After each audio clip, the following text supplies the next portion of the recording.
This is Woody Hutzel with HutChu Games, and I wanted to give you a quick look at the manufacturing sample for Chaos Cove. This is not a traditional unboxing. The components have already been punched where that was needed. So we can take a quick look. Here is the cover of the game, looking fantastic. You can see the awesome art we put around the edges, and also how the box looks on the back. So with that, let's open up and see what we've got going on inside. So if we open up on the inside, we have our 4 player aids. These player aids help you make your decisions during gameplay, what locations you want to play on, the benefits you get from playing on those locations. This, of course, is our rule book, and as you can see, it's looking quite beautiful. No need to spend, I guess, a lot of time on this, but this is the rule book for Chaos Cove. It runs a total of 16 pages in length, but you'll notice some of that includes a really handy reference guide that's also included on the back of each player aid. Then we have the game board itself.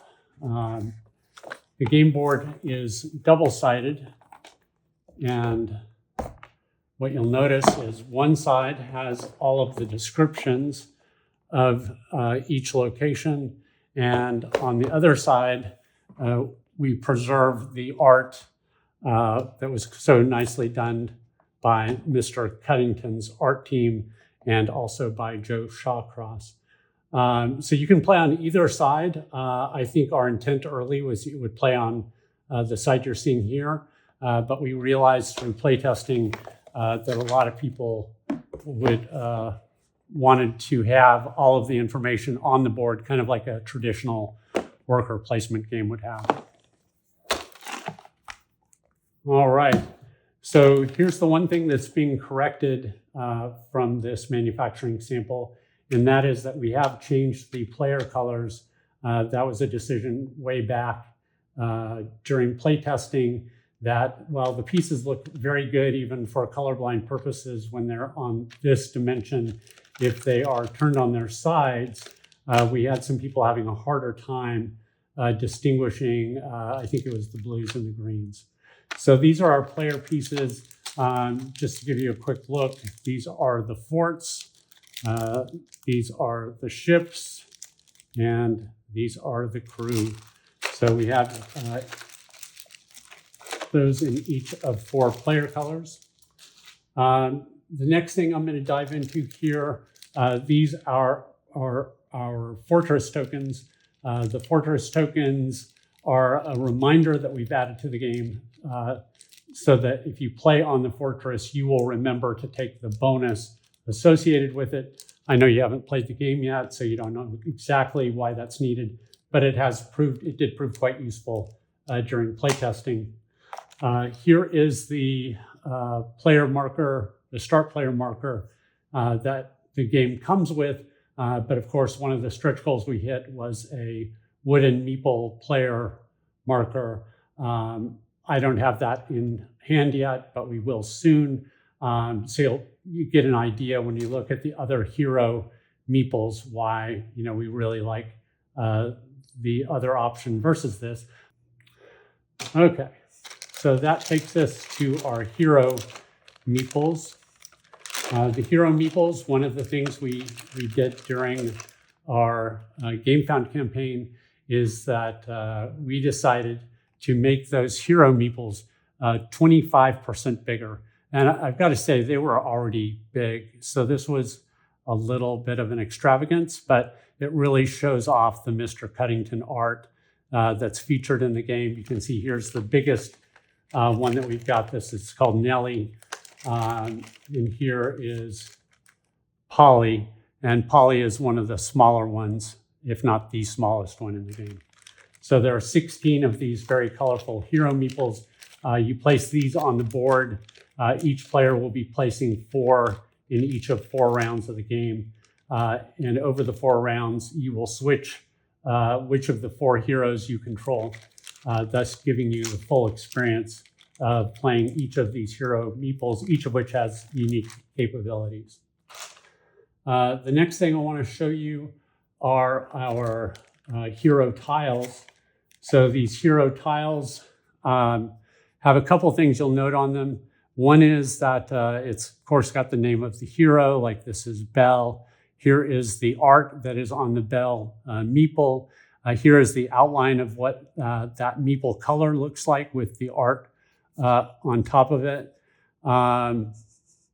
so that you can easily tell when you have a hero that you have played or not played, and other people around the table can tell whether you played a hero or not. So there are 16 of these hero tiles, each again with beautiful art from Mr. Cuddington. The next thing I will show you are our hero cards. So the hero cards, there are 64 of these, 4 for each hero in the game. So for example, here's the card for Polly, and you see that there are 4 cards for Polly, and we showed you earlier Nellie, and there are 4 cards for Nellie. And these are showing you their strength in melee combat, and then their strength against pirates. So strength against barbarians and strength against pirates. And then also special abilities that those heroes have when you play their cards. The cards and the tiles have an interesting interplay, and that is that until the hero is actually placed onto the board by you or by some other player, you cannot actually play the matching hero card. So these play a really disruptive and important role in the game, and a real strategic element as well that you won't truly appreciate until you've played. So that's that component. The next thing I'll show you are our barbarian tiles. So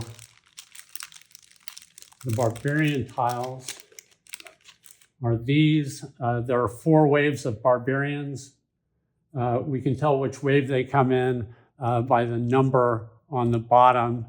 So this would be wave 3. Here's another one that comes in at wave 3. Here's one also comes in wave 2. And then this is the strength of the pirates. So these are the pirate tiles. As you progress through the game, the pirates become increasingly more difficult to beat in combat. Same with the barbarians. And here are the barbarian tiles. Of course, I have no idea if this is actually kind of coming through real clearly in the video, other than I've got pretty shaky hands, and that's just a natural thing for me. So you can see the barbarian there. That's the strength that's required to defeat it in combat. So you'll have 6 of these out in each wave of the game.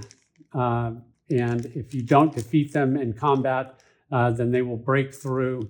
And if enough break through, then all players will lose the game. So there's as a result, some semi-cooperative notion to the game as well.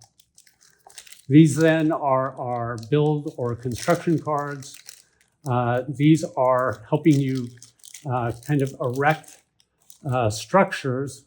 So it could be that you're building ships. It could be that you are building forts. It could be that you are trying to entice your combatants, your heroes, by throwing rum parties. And then there are some cards that are marked as wild. So that's the back of the cards. Again, I'm not sure how clearly these come out. These are our 5 victory point rum party cards. Then there are 3 victory point rum party cards. And then for each kind of ship, there are 3 ship types.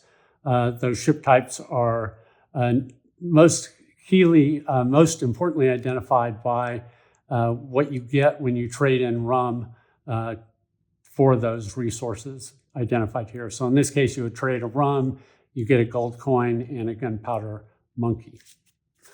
In the case of the forts, when you've played a fort, you immediately receive to rum. So the forts and the ships serve different purposes, but when you build one of these forts or ships, you're going to place them onto the maps, I'm sorry, onto the game board, and those give you places where you can fight off the barbarians and pirates.